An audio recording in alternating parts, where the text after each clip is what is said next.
तेरी हिम्मत कैसे हुई इस इंजन को छूने की? जानता है इसकी कीमत? यह जर्मनी से मंगवाया गया हाइड्रोलिक पंप है। अगर एक स्क्रू भी ढीला हुआ तो तेरी 7 पुश्तें इसे चुकाते चुकाते बिक जाएंगी। थार के रेगिस्तान की तपती रेत के बीच बने एक विशाल सोलर पावर प्लांट के चीफ इंजीनियर खन्ना चिल्ला रहे थे। उनके सामने खड़ा था 16 साल का जैद, फटे हुए कुर्ते पायजामे में लिपटा, धूल से सना चेहरा और आंखों में एक अजीब सी चमक। जैद उसी गांव का लड़का था जहां यह प्लांट लगा था।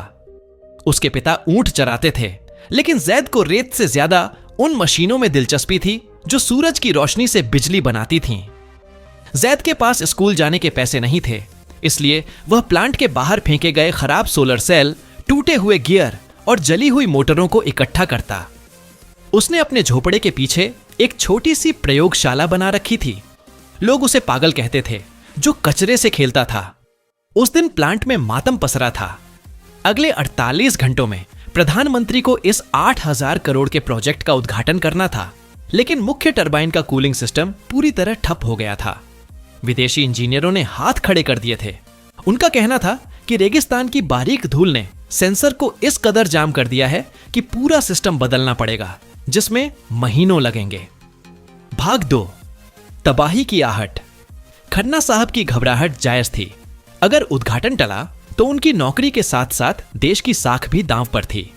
कंट्रोल रूम में स्क्रीन पर लाल बत्तियां जल रही थीं। तापमान 110 डिग्री सेल्सियस पार कर चुका था। टरबाइन कभी भी ब्लास्ट हो सकता था। तभी जैद, जो पिछले दरवाजे से चुपके से अंदर आ गया था, धीरे से बोला, साहब, यह धूल की खराबी नहीं है, यह हवा के दबाव का चक्कर है। सब मुड़े। खन्ना उसे धक्का देने ही वाले थे कि तभी जैद ने एक हाथ से बने हुए छोटे से मॉडल को मेज पर रख दिया। वह एक कबाड़ के पंखे और कुछ बोतलों से बना था। क्या बकवास है ये? एक इंजीनियर चिल्लाया। साहब, जैद ने शांत आवाज में कहा, आप वैक्यूम से धूल निकाल रहे हैं, इसीलिए वह और अंदर धंस रही है। रेगिस्तान में हम सफाई के लिए हवा नहीं, कंपन, वाइब्रेशन का इस्तेमाल करते हैं। अगर आप टरबाइन के बेस पर एक खास फ्रीक्वेंसी पैदा करें तो धूल खुद ब खुद नीचे गिर जाएगी। खन्ना ने उसकी आंखों में देखा। वहां वही यकीन था जो एक अनुभवी वैज्ञानिक में होता है। तुम्हारे पास 15 मिनट हैं।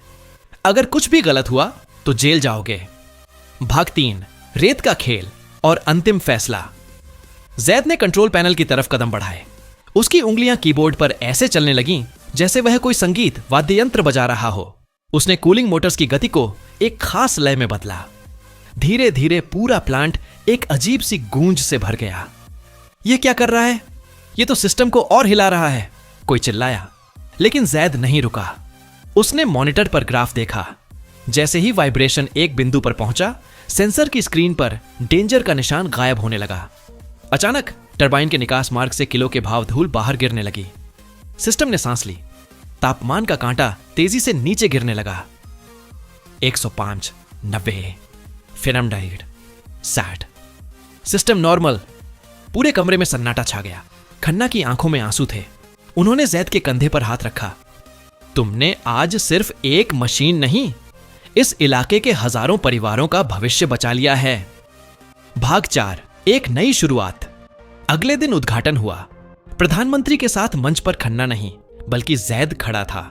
वह लड़का जो कल तक कबाड़ बीनता था, आज रेत का जादूगर कहला रहा था।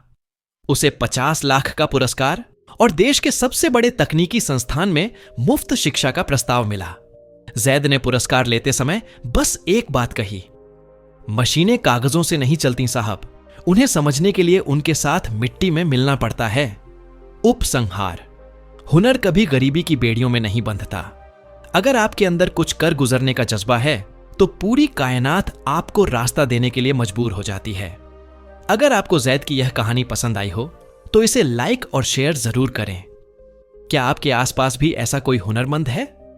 हमें कमेंट्स में बताएं कि आप यह कहानी किस शहर से पढ़ रहे हैं। सब्सक्राइब करना ना भूलें। क्या आप चाहते हैं कि मैं इस कहानी का अगला हिस्सा लिखूं, जहां जैद अपना पहला बड्ढा आविष्कार करता है?